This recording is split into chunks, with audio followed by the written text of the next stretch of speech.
Donkey Kong. Who exactly is Donkey Kong? We know he's a gorilla. We know he has a minimal fashion sense, but who is he, really? Back when I was a kid, hunched over my SNES playing Donkey Kong Country, I always picked Donkey over Diddy when I had the chance. I wasn't really sure why. There was just something about him. Bigger, more self-assured, clearly the main guy. But then in Diddy's Conquest and Dixie Kong's Double Trouble, we hardly see him at all. And then in DK64, he wasn't even the strongest Kong anymore. Then throw in all the spin-offs like racing, bongos, and whatnot, and suddenly DK's character is all over the place. So even though he's one of Nintendo's most famous faces, he's not one of their most famous characters. Ask anyone to describe him and no doubt they would focus almost exclusively on the way he looks, not the content of his character. 1 minute he's a buffoon, the next formidable. Is he dumb, smart, lazy, kind, self-obsessed? Does he want to save the world or does he only care about bananas? Here's the thing, Donkey's definitely a good guy, but after 45 years, Nintendo still can't seem to pin him down. What is the one defining spark that makes him him? Don't forget the first time we ever saw him, he wasn't the good guy. Oh yeah, in the original Donkey Kong arcade game and a couple of others, he was the bad guy. Still dumb though, and ugly. But DK was a perfect fit throughout. We all know him, we all love him, and whatever game he's in, it's just worked. Yeah, that's only because he's surrounded by characters that aren't boring as hell. You ever noticed? DK's never actually been the solo star of a big game. He's always stood next to someone else. Quite pathetic, really. And this is the problem for Nintendo. Donkey Kong isn't a compelling or versatile enough lead all by himself. He's nearly always paired up or part of an ensemble in every game he's in, surrounded by an extended cast of characters that dilute, hog, or outright steal the limelight from him. His motivations are usually basic, like chasing his stolen bananas or getting dragged into some mess he can't avoid. And that's fine, but his personality lacks a clear through line to carry those simple stories. Compare this to Nintendo's other big names like Mario, who's got his heroic never-give-up attitude, Link, the brave and courageous adventurer, even Captain Olimar's got his quaint inquisitiveness. They've all got something we can latch onto. But Donkey, after all these years, he still feels like a big cuddly stuffed toy, but little else. I thought he was finally going to be on his own in Donkey Kong Bananza, but then,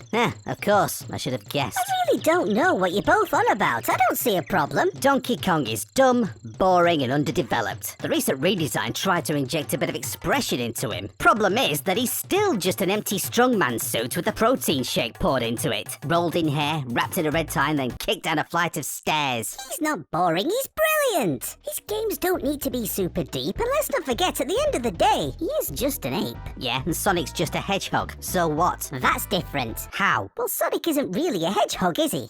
Yes. That's why it's Sonic the Hedgehog and not Sonic the South Korean fungus gnat. Sonic is anthropomorphic. Donkey's more of a cartoon. So what's your point? I'm saying we can't expect Donkey Kong to start reeling off exposition and being a beacon of morality in some big complex game. He's only a gorilla. What did you say? More erotic?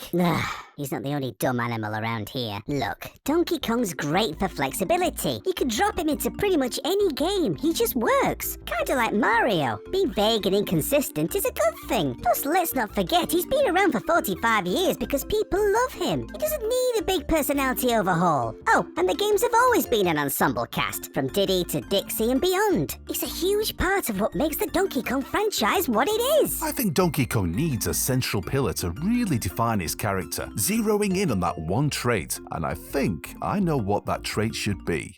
Loyalty. Donkey is surrounded by his Kong clan and extended cast of characters. Each one of them brings something unique to the table. If Donkey is to be the main guy in his own franchise, then his fierce loyalty to others could not only make him consistent, but also relevant, being the glue that holds the wacky cast of Kongs in place. Rather than only whirring into action when he gets his bananas stolen or his island freezes over, he could use his strength to protect those closest to him. Imagine a brand new game where Donkey Kong steps up as the ultimate hero, saving the entire Kong crew all on his own. He's barrel-chested and fearless, protective and selfless. This would be Donkey Kong as the true leader and guardian of the Kongs, finally owning the spotlight and showing the world what he was always meant to be, the heart and soul of the jungle.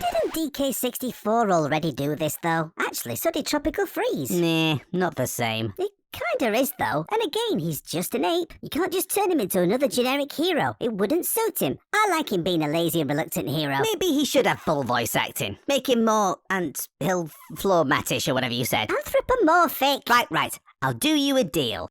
Okay. DK stays the way he is. Boring as Go on. If you shut the up. Ooh, banana!